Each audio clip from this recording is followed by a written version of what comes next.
Ok, muy buenos días. Mi nombre es John Castro, soy académico de la Universidad de Atacama y hoy tengo el honor de presentar al doctor Sayer Ferré, quien es profesor en el Departamento de Lenguajes y Sistemas Informáticos e Ingeniería del Software en la Escuela Técnica Superior de Ingenieros Informáticos en la Universidad Politécnica de Madrid, de la cual ha sido vicedecano de alumnos y subdirector de internacionalización. Ha ejercido de director del Máster Europeo en Ingeniería de Software de la Universidad Politécnica de Madrid. También ha sido coordinador del Grupo de Innovación Educativa, Captación, Orientación y Acogida de Estudiantes desde su creación y fue director de la Cátedra de la Universidad Politécnica de Madrid, El Mundo de Comunicación Digital. Y desde este año es director para Asia de la Universidad Politécnica de Madrid.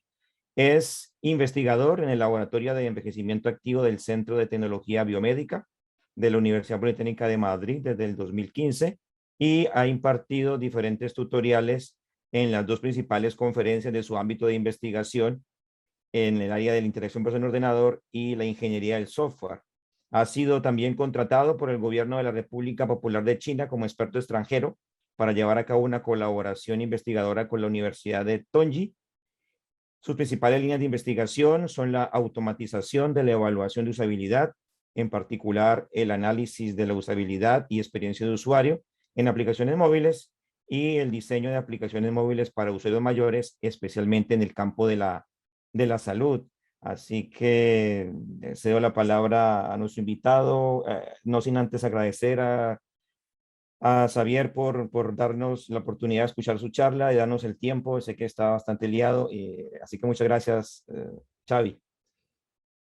Muchas gracias, John. Gracias por la invitación y es un placer para mí estar en esta conferencia Infonor 2021 y espero que les sea de interés la charla. Voy a ver si puedo compartir la pantalla. Bien, ¿están viendo mis transparencias? Sí, se ven, Xavi. Se ven. Perfecto. Muy bien, pues voy a hablar hoy sobre envejecimiento saludable y tecnología. En particular, cómo el diseño de la experiencia de usuario es clave en la monitorización de la fragilidad, que será el caso de aplicación de lo que vamos a hablar sobre envejecimiento saludable y tecnología. Mi trabajo, como ha comentado el profesor John Castro, se marca dentro del laboratorio de envejecimiento activo, Aging Lab, que es un laboratorio mixto junto con la Fundación para la Investigación Biomédica del Hospital Universitario de Getafe. Nosotros trabajamos en concreto con la unidad de geriatría de este hospital y nos dedicamos a estudiar los fundamentos del envejecimiento, en particular el entendimiento de los fundamentos del deterioro cognitivo, el entendimiento de los mecanismos de envejecimiento, fragilidad y deterioro funcional, la monitorización y estimulación para la prevención del deterioro cognitivo, la monitorización y evaluación de la capacidad intrínseca y prevención de la fragilidad y la discapacidad, y en concreto aplicando Internet de las Cosas para esa monitorización y evaluación y para la prevención de caídas. Y una cuarta línea de investigación es sobre la experiencia de usuario y usabilidad para personas mayores. Y en concreto, nuestra charla hoy va a tratar sobre estos dos últimos puntos, que es donde mi contribución al laboratorio ha sido principal. Bueno, pues empezamos con el tema del envejecimiento. ¿Por qué dedicarnos al envejecimiento? Pues es un tema muy importante. ¿Por qué? Porque es un tema que está olvidado en parte. Digamos que hay un potencial muy grande de ofrecer soluciones tecnológicas que permitan a las personas envejecer de una manera saludable y de esa manera poder tener una vida más plena, una capacidad funcional y poder seguir con su vida diaria de la mejor manera. Hablando un poquito de envejecimiento. Bueno, ahí tienen una foto de lo que podría ser yo mismo dentro de unos 30 años. ¿Cómo será mi envejecimiento? ¿Cómo será la vida de todos los que estamos aquí cuando lleguemos a los 70, a los 80 años, a los 90? Va a ser una vida donde vamos a tener distintas enfermedades, vamos a tener dolores, vamos a necesitar que una persona nos atienda constantemente, o va a ser, por ejemplo, como la gimnasta Johanna Quast, alemana, que a los 91 años es capaz de participar en una competición con un ejercicio de barras paralelas. Esta imagen es de 2017, pero ha seguido participando en competiciones gimnásticas, al menos hasta el año pasado. También tenemos el ejemplo de la duquesa de Alba en España, que ahí vemos una imagen en su tercera boda, que a los 85 años se casó con su novio de 61 y estaba marcándose un baile. ¿Podemos llegar a tener una vida activa como estos dos ejemplos y muchos más? Por supuesto que podemos. Lo que hay que hacer es tener claro cómo hacer ese envejecimiento saludable y cómo podemos con la tecnología proporcionar una manera más fácil de llevar los hábitos y llevar el control de la salud para lograr ese envejecimiento. Las personas cada vez están envejeciendo más en el sentido de la población. La pirámide de población tenemos aquí para España. En 1900 había muchas más personas jóvenes que personas mayores. Según vamos evolucionando a través de los años, 1950, 2001, vemos que esa pirámide va cambiando hasta la pirámide prevista 2050, que es cercana a una pirámide invertida, ¿no? La transición demográfica va desde esa pirámide hace 100 años a una especie de cono de pirámide invertida. Cada vez hay más personas que llegan a una edad más avanzada. Por ejemplo, en España ya no se utiliza el límite psicológico de 100 años para hablar de una persona que haya alcanzado una edad muy avanzada. ¿Por qué? Porque ya hay 30.000 personas que tienen más de 100 años en España. Ya se habla de personas que llegan a los 107, 108 años como ejemplos de personas que llegan a una edad muy avanzada. Los miembros de la audiencia que tengan ahora entre 20 y 30 años probablemente superarán los 100 y unos cuantos de ellos probablemente los 120. Entonces, cada vez se llega a una edad más avanzada y la idea es que se pueda llevar esa esperanza de vida que va aumentando, que se pueda llegar a esas edades por encima de los 60, 65 años, 70, 80, 90, en buen estado. Y eso nos lleva a la definición que nos da la OMS, la Organización Mundial de la Salud, sobre el envejecimiento saludable, como el proceso de desarrollo y mantenimiento de la capacidad funcional que posibilita el bienestar en la vejez. Y el objetivo de este decenio en el que estamos es optimizar la capacidad funcional de las personas mayores, que puedan seguir teniendo esa capacidad de valerse por sí mismos, teniendo unas funciones que pueden realizar de igual manera que podían realizarlas cuando eran más jóvenes o cuando llegaron a la madurez. Posiblemente podrán hacer las cosas de una manera más lenta, con mayor dificultad, pero podrán hacerlas. Ese es el objetivo, que no solo no tengan enfermedades, sino que sean capaces de llevar una vida plena, tengan una vida social también, por ejemplo. ¿En qué influye en el proceso de envejecimiento? Pues influyen muchos factores. Algunos de ellos son el historial socioeconómico, la herencia genética, las enfermedades y lesiones previas.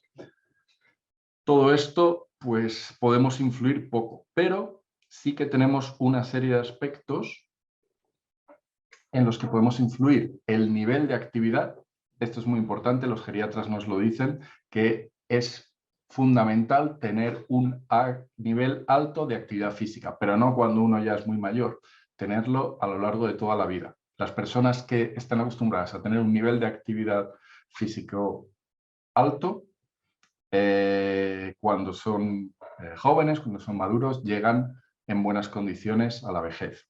También el grado de participación social, los hábitos de nutrición y el bienestar emocional. Todos estos aspectos contribuyen a un proceso de envejecimiento saludable. Y esto nos lleva a cómo hacer una buena gestión del envejecimiento, haciendo esa actividad física, realizando actividades relevantes que tienen sentido para la persona, que le llenan, teniendo unos hábitos de nutrición saludables, participando en eventos sociales de todo tipo y ajustando la medicación. Las personas mayores tienen polimorbilidad, tienen normalmente más de una enfermedad. Los hay que tienen diabetes y además tienen problemas de corazón y posiblemente tengan problemas de riñón. Cada persona tiene una combinación distinta de problemas, o tienen dolores de espalda o dolores de cervicales, pero lo normal para las personas ya de más de 70 años especialmente es que tengan distintas enfermedades. Y por cómo está organizada la medicina, muchas veces los medicamentos que curan una de las enfermedades pueden tener influencias negativas en otras. Entonces, también es muy importante esta parte de ajuste de la medicación. En todos estos aspectos podemos influir mediante la tecnología. ¿De qué manera? Podemos ofrecer un programa de actividad física a través de dispositivos móviles. Podemos ofrecer una conexión con actividades o información que son de interés para las personas a través de sistemas de distribución de vídeos o de información, como la web, como canales tipo Netflix, etc. Podemos ofrecer formación en nutrición al nivel que requieren estas personas. Podemos ofrecer redes sociales especialmente centradas en personas mayores y posibilidad de conectar con otras personas para participar en eventos sociales. Un ejemplo podría ser uno de los proyectos que teníamos pensado proponer con unos partners portugueses, es unir a personas que quieran caminar en su barrio con voluntarios o con otras personas mayores que quieran acompañarles. Y otro ejemplo sería sistemas de soporte al profesional médico para ajustar la medicación. Todas estas soluciones tecnológicas se basan en tecnología que ya existe. No es, digamos, lo que se llama en inglés rocket science. Todo esto podemos proporcionarlo para dar apoyo tecnológico al envejecimiento saludable. Pero, ¿qué ocurre? Una pregunta. ¿Pueden las personas mayores usar la tecnología? Porque hay un cierto prejuicio. Muchas personas con una formación tecnológica piensan que las personas mayores no pueden utilizar la tecnología porque no tienen las habilidades suficientes o porque están en contra de la tecnología. ¿Es eso así? ¿Es cierto? Bueno, voy a mostrarles algunas estadísticas de encuestas que se han realizado a personas mayores en América Latina entre 2015 y 2019. Estas encuestas son acerca del uso de Internet por personas mayores. Es especialmente interesante la evolución, cómo ha crecido en 7 años ese uso de Internet, o en España la reducción de la brecha digital, cómo el porcentaje de personas que ha utilizado Internet en los últimos 3 meses, donde esa brecha digital tiene más diferencia, es en las personas mayores de 65 años. ¿Qué quiere decir esto? Que cada vez hay más personas que utilizan tecnología. Estas estadísticas son de uso de Internet, pero si también buscamos las estadísticas de uso de teléfonos móviles y en concreto de smartphones, se ve como en los últimos años, especialmente más en los últimos 5 años, ha crecido enormemente el número de personas mayores que utilizan smartphones. Por lo tanto, la respuesta es que sí que las personas mayores pueden utilizar tecnología, porque cada vez hay más de estas personas que están usando dispositivos móviles conectados a Internet. Y también tenemos digamos, un aumento de esas personas mayores que usan tecnología, porque según van pasando los años, cada vez la cohorte de personas que cumplen los 65 años son más habituadas a utilizar la tecnología. Ya han utilizado la tecnología en su vida personal o en su vida profesional. Entonces, cada vez vamos a tener un número mayor de personas mayores que sí están interesadas en utilizar la tecnología y que ya la han utilizado, sea para temas personales o sociales o bien por temas profesionales. ¿Qué ocurre? Que para que puedan utilizar la tecnología de manera efectiva, tiene que estar diseñada centrándose en sus características y necesidades. Aquí es donde necesitamos el diseño centrado en el usuario, que es uno de mis campos de experiencia, la interacción persona-computadora. Ese diseño centrado en el usuario nos dice cómo diseñar sistemas para que se acomoden a las características de los usuarios. Nosotros tendremos que estudiar esas características de las personas mayores y ver cómo los sistemas los diseñamos para que encajen con estas características. Y luego, otro aspecto clave es que las personas mayores quieran utilizar la tecnología. ¿Cuál es su motivación? Que lo que les ofrece la tecnología les sea suficientemente interesante o lo que les aporte sea superior al esfuerzo que les supone aprender a utilizar esa tecnología. Las personas, cuanta más edad tienen, les cuesta más aprender cosas nuevas, les supone un esfuerzo más grande. Entonces sí que están dispuestas a hacer ese esfuerzo, pero dependiendo del rédito que obtengan. Por ejemplo, en la pandemia del COVID, pues ha habido un número grande de personas mayores que sí se han lanzado a empezar a utilizar herramientas de videoconferencia, como Skype o incluso el mismo WhatsApp o Zoom, para poder tener conexión con su familia o con sus amigos, porque había esta imposibilidad de poderse ver cara a cara cuando había confinamientos. Antes de la pandemia también hay muchas personas mayores, al menos en España, que han cambiado de celular para poder tener un smartphone que permitiera tener WhatsApp, para poder tener ese contacto con su entorno social y familiar. Y en el tipo de aplicaciones que nosotros desarrollamos en el Centro de Tecnología Biomédica de la Universidad Politécnica de Madrid, pues también vemos ese grado alto de motivación por utilizar sistemas que van a mejorar su salud. Si los usuarios mayores identifican que a través del sistema van a estar mejor monitorizados por su médico, van a tener un contacto más directo con ella, entonces sí que están dispuestos a utilizar esos sistemas.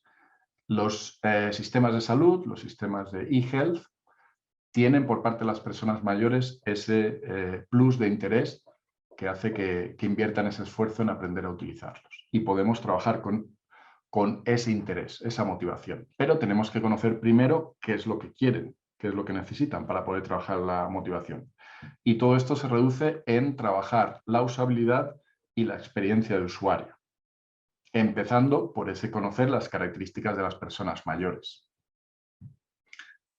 En cuanto a sus características físicas, tenemos que a partir de los 65 años, todo esto depende de la persona, es variable, ¿no? Hay personas que mantienen un buen nivel físico hasta edades posteriores y algunos que están más cascados pues empiezan a notar este tipo de cosas antes. Por ejemplo, la visión, lo que es la presbicia o la vista cansada, la empezamos a sufrir pues a partir de los 45 o 40 y pico años, dependiendo de la persona. Eso hace que sea más difícil de enfocar a una distancia reducida, una distancia cercana a los ojos. En cuanto a la visión, también hay una pérdida de capacidad visual en general. Puede haber dificultades de visión cuando se pasa de un entorno muy luminoso a uno oscuro, y hay dificultad también para poder ver o poder leer con una luz tenue. En cuanto a la capacidad auditiva, pues hay una pérdida de esa capacidad auditiva que nosotros tenemos que tener en cuenta, que el canal auditivo, el poder dar avisos por voz o por sonido en los sistemas, son útiles y siguen siendo necesarios en sistemas para personas mayores, pero nunca pueden ser la única vía de proporcionar información. Siempre tienen que ser una vía adicional.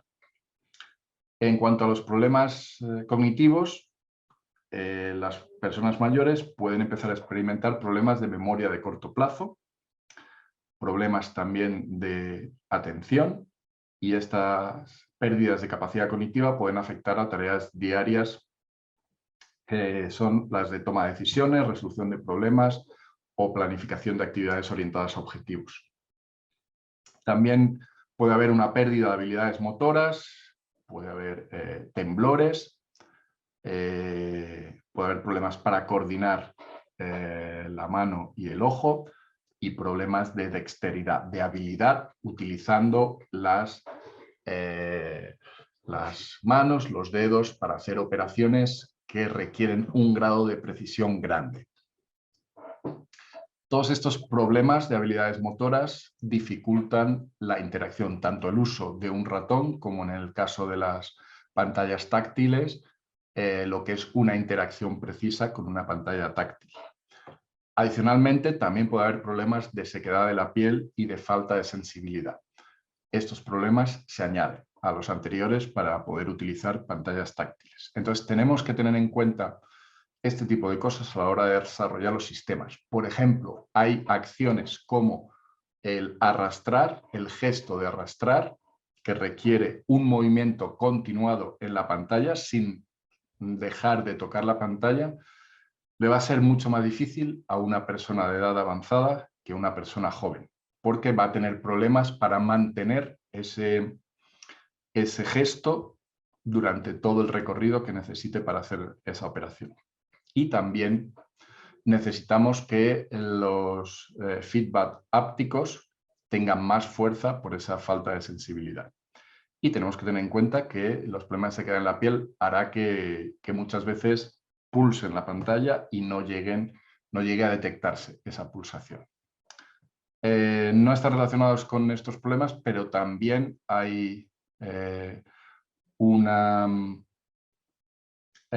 consecuencia de la edad, y es que determinadas personas pierden o se les borran las huellas dactilares. Entonces, todos los sistemas de reconocimiento de huellas dactilares también pueden tener ese problema, que ciertas personas mayores pierden o se les borran las huellas dactilares. Esto sucede ya en países, yo lo he visto en Colombia, que ha implantado un sistema de reconocimiento por huellas dactilares de todas las personas. O sea, esos datos biométricos van en su documento nacional de identidad, y hay personas mayores que les cuesta mucho registrar en las notarías o los centros donde están registrando esos datos sus huellas dactilares, porque se están borrando. Luego tenemos problemas de otro tipo, problemas psicológicos, de soledad no deseada, muchas veces relacionado con esa reducción de su círculo social.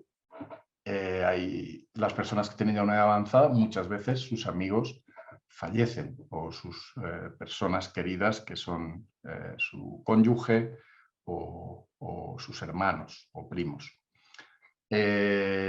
También a veces por los problemas de incapacidad, pues tienen dificultades para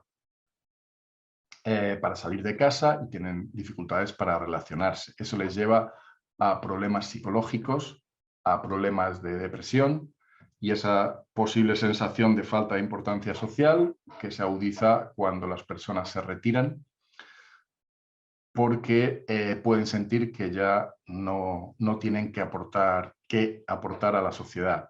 También, incluso en el caso de las personas que han llevado una familia, pueden sentir que ya no son necesarias, que ya sus hijos tienen su vida, y esto lleva a unos problemas importantes de autoestima. Estos problemas pueden llevar también a dificultar su uso de la tecnología porque estas personas piensen que no van a poder utilizar la tecnología, que les va a superar ese uso de la tecnología y no van a ser capaces de utilizarla.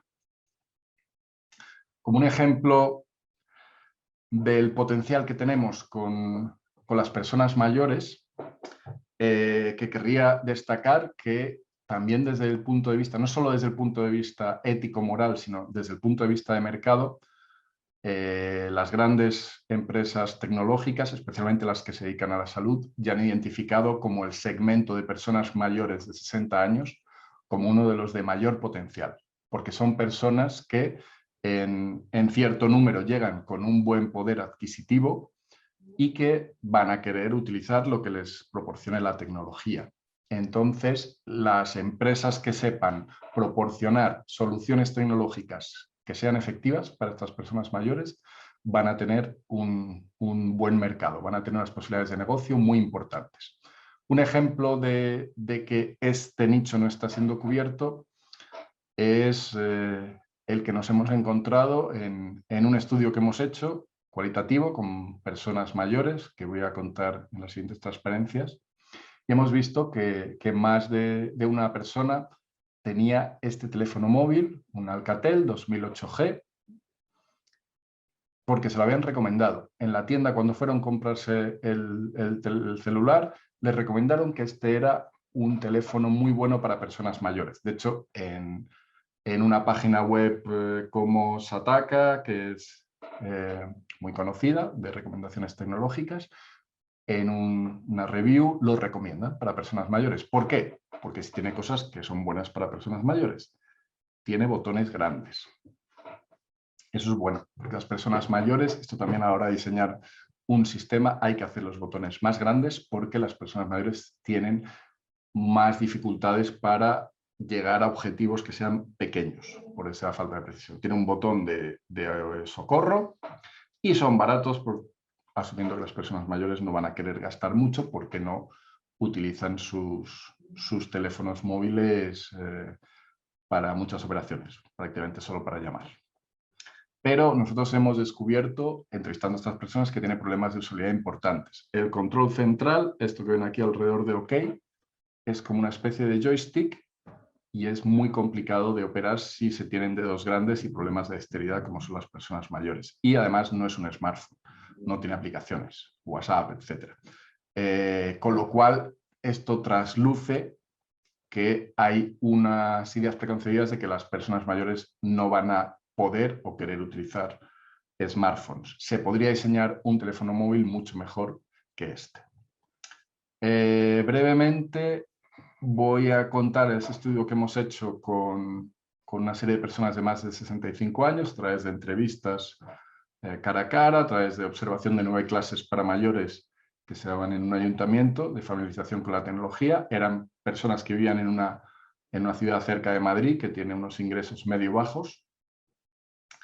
Y bueno, también se hicieron una serie de entrevistas telefónicas cuando ya estaba la pandemia. Todos ellos tienen un teléfono celular, pero 6 de los participantes tenían un teléfono que no era un smartphone. ¿Y para qué lo utilizaban estos teléfonos móviles? Para llamar y recibir llamadas, para seguridad, cuando uno de los dos cónyuges salía a pasear solo o estar en contacto por si algo le ocurre, para saber de los hijos, para poder vivir más independiente, para no estar aislado y por la utilidad de hacer fotos y comunicarse. Y asocian la idea de celular al concepto de teléfono fijo, que es lo que ellos conocen. Su idea de teléfono es el teléfono fijo porque es lo que ellos han utilizado toda la vida. Entonces les cuesta salir de ese concepto de teléfono fijo. Cuando se pregunta a las personas mayores, o nosotros en las encuestas que hemos hecho y los test de usabilidad con personas mayores, cuando les hemos preguntado sobre su manejo de teléfonos móviles, de tablets, normalmente la respuesta que hemos recibido ha sido una autovaloración peor de lo que en realidad son capaces de hacer. Hemos preguntado, ¿usted utiliza tablet? No, yo no utilizo, yo no tengo de eso. Y luego vamos a su casa a hacer un test de usabilidad y vemos una tablet encima de la mesa. Decimos, anda, ¿y esto? Esto me lo ha regalado mi hijo para poder leer el periódico. Entonces, ellos no manejan la terminología y además muchas veces cuando se les pregunta tienen una especie de timidez, de no decir todo lo que pueden hacer con los dispositivos móviles, por ejemplo. Pero nosotros, como hemos observado cómo lo utilizaban en su entorno, en las clases o en su casa, hemos visto que sí tienen un buen manejo general de funciones básicas, como encender y apagar, desbloquear, marcar números, responder llamadas, pero tienen dificultades en utilizar, por ejemplo, la agenda de números. Muchas veces ellos mismos recuerdan los números de sus hijos y los marcan como si estuvieran utilizando un teléfono fijo, y tienen problemas para escribir mensajes, porque el teclado virtual en pantalla requiere un grado de precisión con unas teclas muy pequeñas que les cuesta utilizar. Y hemos visto de los problemas que comentaba anteriormente, nosotros en este estudio hemos visto sus problemas de mala memoria, para recordar números, para recordar en qué menú está la opción deseada, problemas de vista, cataratas, miopía, etc. Dedos grandes que dificultan usar el teclado cuando el teléfono tiene un teclado físico o bien el teclado virtual, problemas auditivos, problemas de temblor de manos. Y hemos visto que tienen una baja confianza frente a la tecnología y tienen miedo a estropear algo. En un caso, una persona nos decía: mi hijo me ha mandado que solo use el teléfono para llamar. Como que le había dicho que si no, luego lo estropeaba y luego tenía que venir a arreglarse.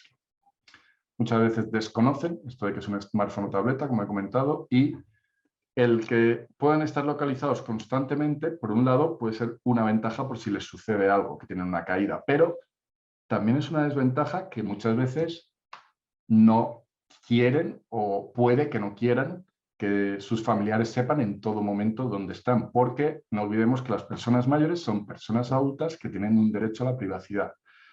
Muchas veces desde la sociedad se les trata como niños, y a diferencia de estos, pues ya son personas adultas y que tienen derecho a decidir sobre su propia vida. Por supuesto, tienen derecho también a enamorarse y a tener su vida sentimental, y a lo mejor, en ciertos casos, no quieren que su familia se entere. Y es un tipo de cosas que también hay que tener en cuenta. En cuanto a recomendaciones de diseño para diseñar sistemas que vayan a utilizar personas mayores, tenemos aquí las heurísticas de usabilidad de Jakob Nielsen, que son las más conocidas y las más utilizadas en el campo de la usabilidad.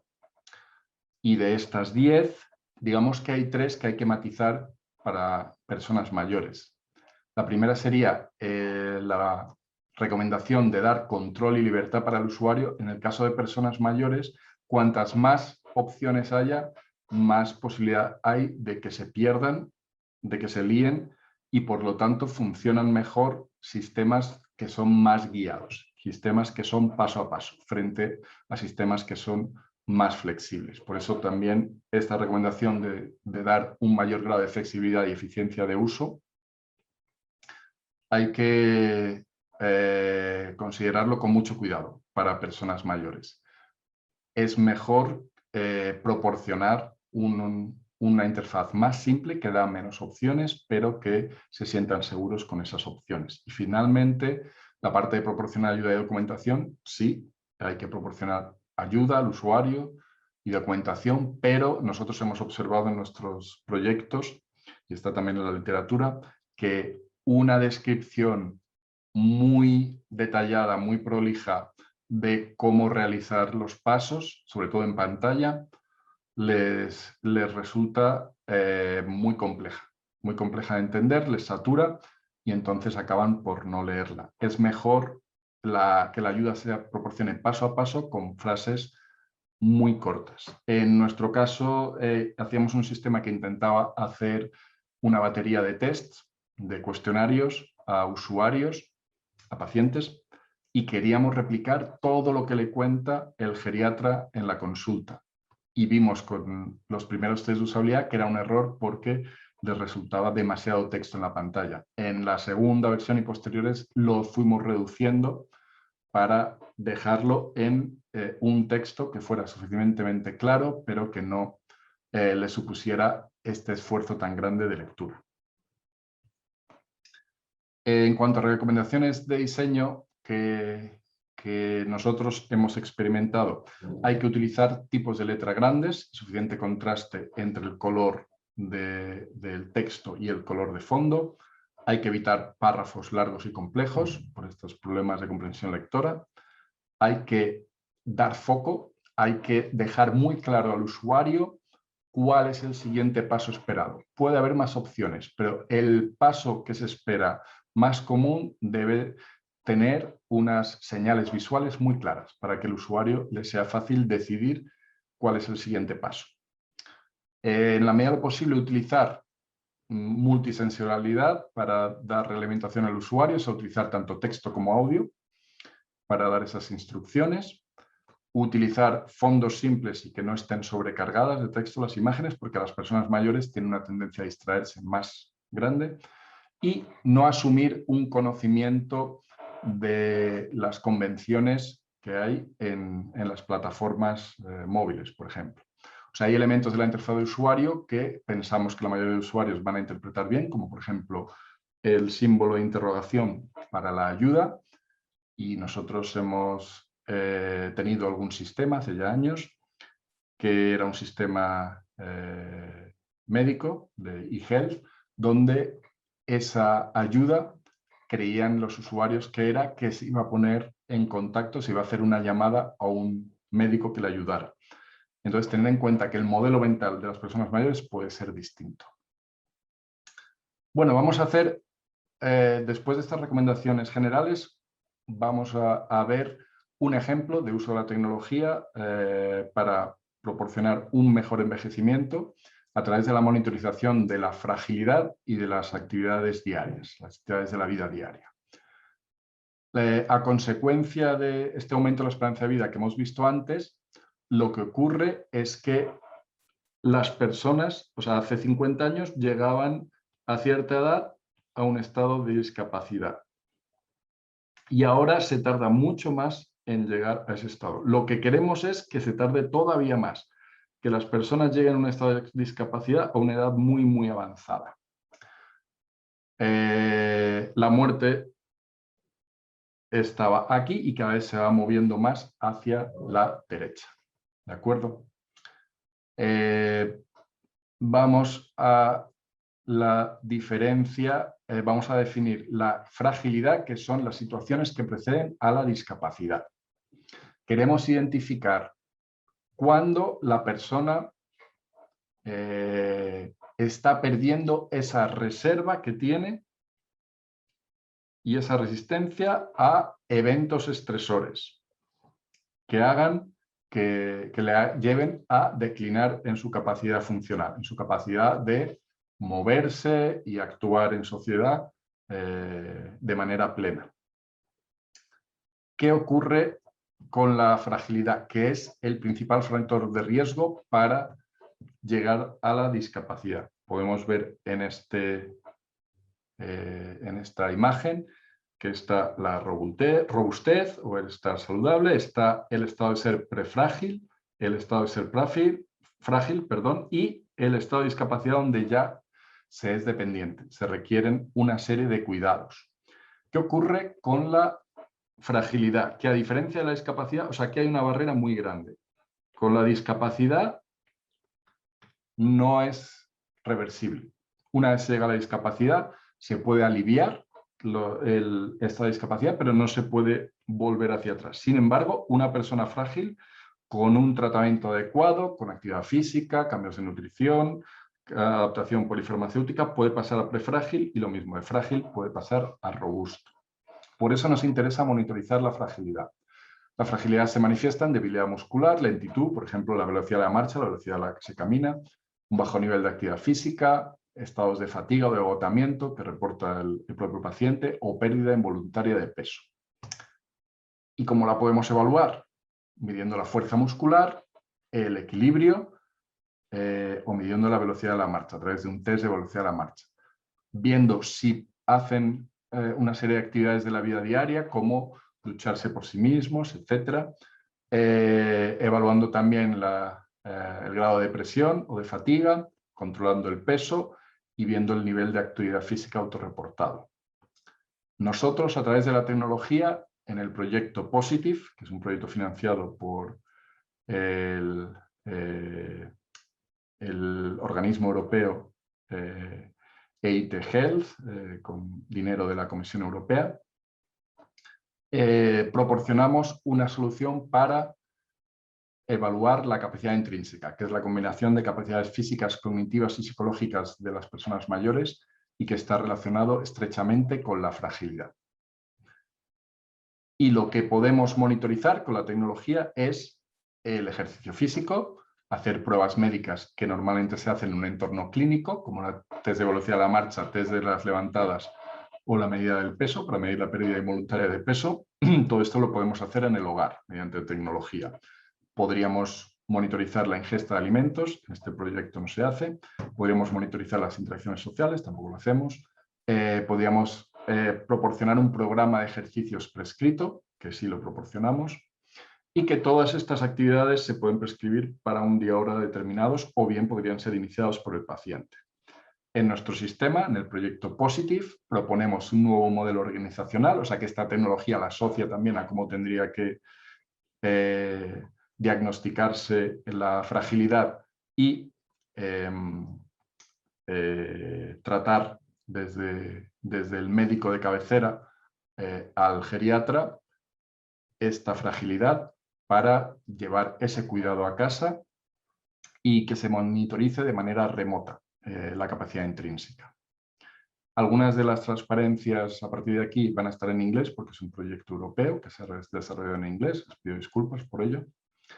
Lo que hacemos es detectar de manera temprana esa fragilidad para que podamos revertirla, para que no sea demasiado tarde, no se alcance la discapacidad, y para eso necesitamos una infraestructura tecnológica que implique a todos. Y la intervención es de 3 aspectos. Estimulación funcional a través de ese programa ya predefinido de ejercicios que se hizo en otro proyecto anterior, Vivifrail. La adaptación de polifarmacia, que también se basa en los resultados de un proyecto anterior, Stop Start, que es un catálogo de interacciones negativas entre distintos medicamentos y propone la adaptación de estos medicamentos, y nutricionales basadas en los resultados del proyecto Milfrey. El problema que hay ahora de cómo funciona el problema o el tratamiento de la fragilidad es que tenemos al paciente, tiene su cuidador informal aquí, el hijo, la hija, el cónyuge.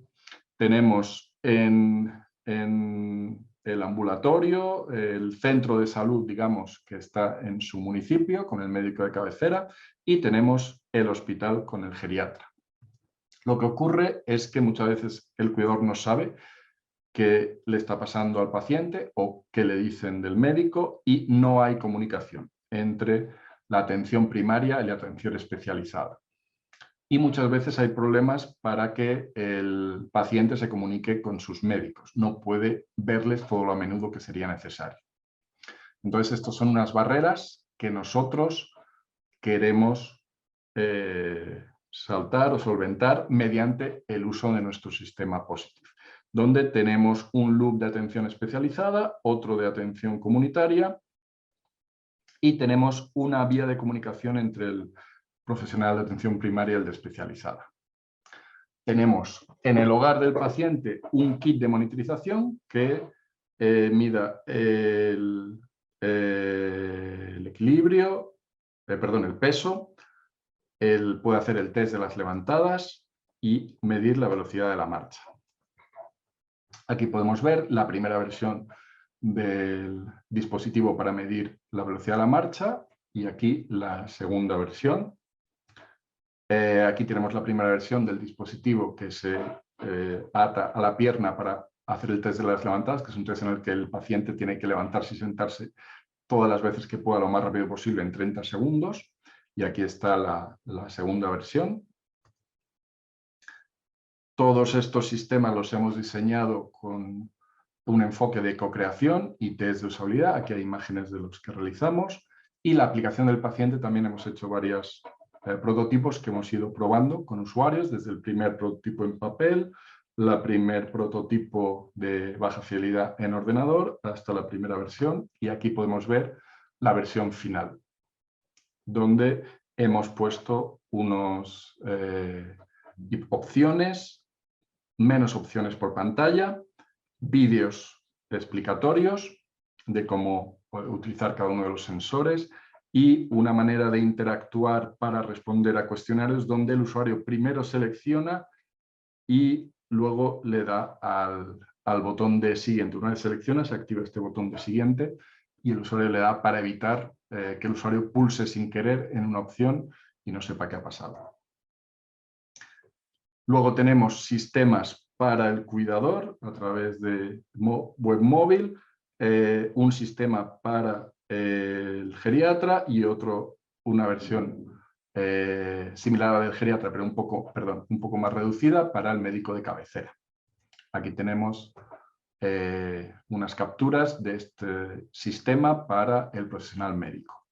Y aquí una captura del sistema para el cuidador, que es la persona que se ocupa de la persona mayor en su casa.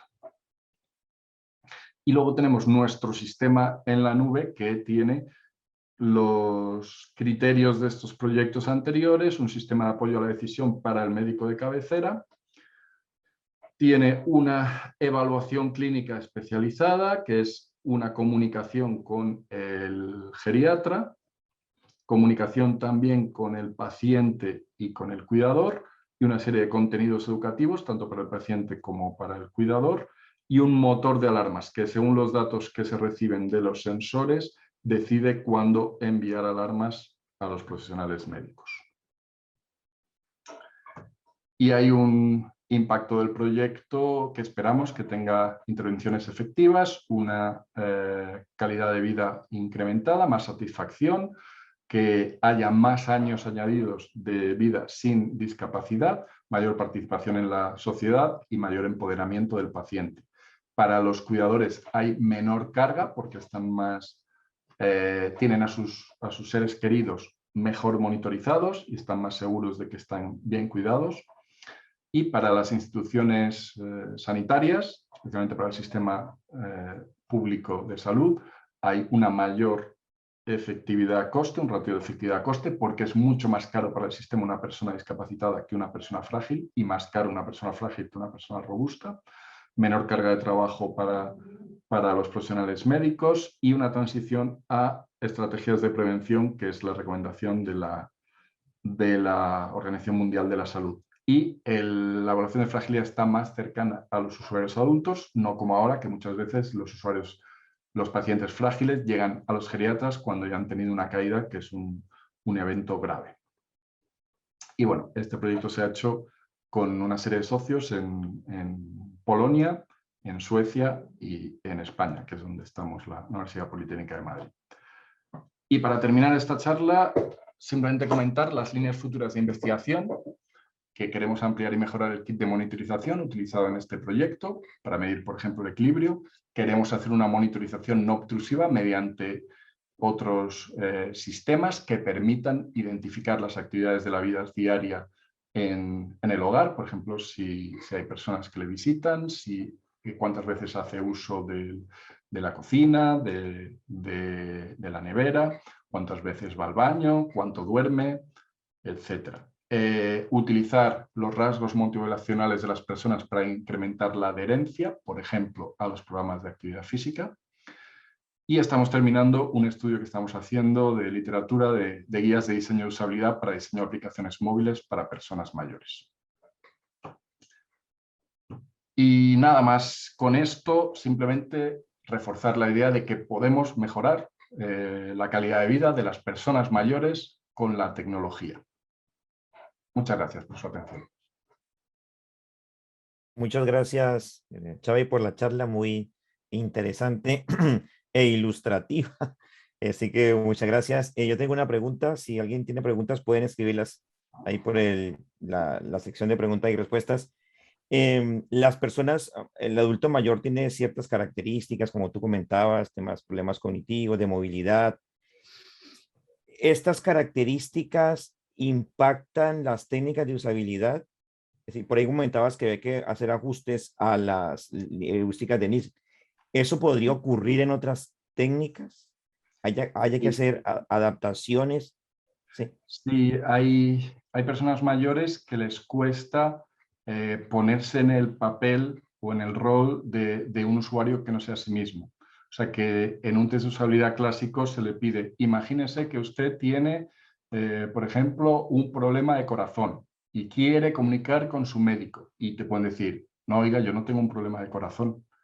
Y tú, sí, sí, pero imagínense que tiene un problema de corazón. Entonces, hay ocasiones en las que les cuesta y entonces hay que hacer un esfuerzo más grande para explicar cuál es la mecánica del test de usabilidad, por qué les pedimos que lo hagan así y en algunos casos es posible que sea mejor diseñar los test de usabilidad de otra manera, conociendo ya previamente los perfiles de las personas que van a participar, hacerles como un test ad hoc. O sea, en esto distintos investigadores en interacción persona-computador pues tienen distintas recomendaciones, pero sí que hay una dificultad. También hay una dificultad para contestar ciertos cuestionarios. Nosotros también trabajamos mucho con personas del municipio de Getafe, que como he comentado antes en el estudio que hemos hecho, es un municipio que tiene pues un nivel socioeconómico medio-bajo. Son personas que en muchos casos no han terminado la educación primaria, entonces tienen problemas de lectoescritura y les cuesta mucho resolver, o sea, contestar a cuestionarios como un cuestionario de experiencia de usuario, como puede ser el Usability Experience Questionnaire. ¿De acuerdo? Incluso un SUS les puede ser difícil. Entonces nosotros muchas veces los adaptamos, se lo decimos con otras palabras, que probablemente no sea muy riguroso desde el punto de vista científico, pero hemos visto que es lo que hacen los geriatras. Los test, los gold estándar que tienen para medir la fragilidad, todos los geriatras nos han dicho que los adaptan a las personas mayores para que los puedan entender. Entonces sí que hay que hacer una serie de adaptaciones también en ese aspecto de los cuestionarios. Bien, y con test de campo, el hecho de entrar al domicilio del adulto mayor, ellos acceden, es fácil que accedan o se reciben. Bueno, cuando empezó la pandemia no por el miedo al contagio, pero antes sí, o sea, también el aspecto clave es que nosotros veníamos de la mano de su médico. Ah, Entonces el bien. médico es una persona que tienen como de referencia, de confianza. Entonces, si es un extraño de, oiga, vengo de una universidad a hacerle un tal, hay personas que no, pero si ya es de mano del médico o del hospital de día al que van a hacer ejercicios, sí están más receptivos. Y bueno, también lo que hemos visto es que las personas mayores, muchas de ellas están muy solas. Entonces, agradecen que venga alguien, les pregunte y un test de usabilidad que pensabas que iba a tardar 30 minutos puede tardar una hora muy fácilmente, eso también. Bien, aquí tengo más preguntas, pero aquí más pregunta por el público. Pregunta. Aquí una pregunta. En el caso de la actividad física se mencionó que se debe de hacer a lo largo de la vida para llegar bien a la vejez. Bien, Sí. ahí yo estoy al debe. Entonces, ¿cuál es la edad más baja a la que está dirigida esta tecnología? ¿A partir de los 50 años, por ejemplo? Realmente realmente no. O sea, lo que es la tecnología que estamos diseñando es para personas a partir de 60. Y realmente los geriatras, en lo que es la medicina, como está organizada, tratan a pacientes de más de 70, con 7. El programa de actividades físicas que nosotros proporcionamos, que está basado en este programa Vivifrail, que está accesible libremente si lo queréis buscar, está especialmente adaptado a personas mayores. A decir, por ejemplo, que hagan fuerza con el brazo llenando una botella de agua pequeña para que esté adaptado a lo que pueden hacer. Entonces, se pueden hacer otros programas de actividad física más potentes o más fuertes a los 50 años. Si hay una persona de 50 años que utiliza este programa, ¿le sería beneficioso? Pues comparado con no hacer nada, pues seguramente. Pero los programas de actividad física con los que nosotros trabajamos sí están especialmente diseñados para personas de más de 65 años. Entonces, es más, la recomendación era que el hábito de realizar actividad física es algo que es mejor adquirirlo desde la juventud. No si se ha estado toda la vida sin hacer actividad física, bueno, ahora que tengo 65 años voy a empezar a hacerlo, porque entonces cuesta mucho más. Bien, gracias. y Otra el pregunta. cuerpo Sí, ya está cascado. ¿Perdón? bien, muchas gracias, Xavi. Aquí tenemos otra pregunta. ¿Cómo asimila este tema que ha expuesto en el área de la informática? Ya que los informáticos, pues, somos muy sedentarios, ¿no? Ujú. Pues es una buena pregunta. O sea, mi recomendación, o la que me hacen los geriatras, yo también soy informático, es que tengamos una actividad, algo de actividad física. Se puede caminar, se puede, bueno, esto ya no tiene que ver con la conferencia, pero vamos, yo con la pandemia lo que he hecho es unir mi afición por la informática, los videojuegos con esto, y yo tengo Ring Fit Adventure, que es un videojuego de Nintendo Switch que te permite hacer actividad física. Es un juego que te pone a hacer actividad física y tiene un anillo que Ah, con el listo, que te sí. hacen hacer varias tal. Entonces, esa es mi solución, pero vamos, hay muchas soluciones. Sí os puedo decir que cuando entré a hacer estos proyectos para enseñarme cómo hacían los geriatras sus baterías de pruebas, me lo hicieron a mí, como para que yo viera qué le dicen. Y lo primero que me dijo la geriatra es, pues estás un poco frágil. O sea que yo me lo haría mirar de vosotros. Bien, gracias, Xavi. Otra pregunta. La capacidad de recordar también es un problema en personas mayores. Sí. ¿Hay algunas tecnologías de usabilidad que ayuden en esta línea? Sí, bueno, ese es un principio de las heurísticas de usabilidad habituales, ¿no? Para personas mayores, y es nunca obligar al usuario a recordar algo que el sistema sabe, que se le ha mostrado en una pantalla anterior. Entonces, eso ya es una recomendación de usabilidad general. En caso de las personas mayores, es especialmente importante que no tengan que recordar información que ya tiene el sistema, que el sistema esté diseñado para que esa información ya la utilice internamente. O sea, tener todavía más cuidado en ese sentido. Y se puede, o sea, por ejemplo, para los iconos, el proporcionar una etiqueta además del icono para que le sea más fácil recordar. O sea, el interpretar un icono le cuesta más a una persona mayor. Entonces, si le pones una etiqueta, siempre es mejor. O sea, todo lo que sean botones, iconos, que tengan contenido gráfico, no es malo que tenga contenido gráfico, pero que siempre vaya con una etiqueta. Bien, Xavi, ya para terminar, nosotros aquí estamos con un estudiante trabajando sobre, viendo cómo se están aplicando las técnicas para evaluar la usabilidad con el adulto mayor y estamos comparando cómo lo hacen versus cómo, qué dice la teoría y por eso es mi pregunta, hemos encontrado cierta diferencia. Así que cuando tengamos algo más acabado, si estás interesado en participar, pues yo estaré encantado poder, de poder contar con tu aporte. Sí, por supuesto, me parece un proyecto muy interesante y estaré encantado de Sí, conocerlo. ya que Chile tiene también una de Sudamérica, Chile es uno de los países con mayor longevidad, así que el tema del adulto mayor también lo tenemos acá en Chile. Así que Qué eso bueno. ya para terminar, agradecerte de nuevo por el tiempo y te seguiremos molestando con invitaciones. Por supuesto, siempre que queráis. Muchas gracias Bien, por la atención. vale, gracias. Chao, chao.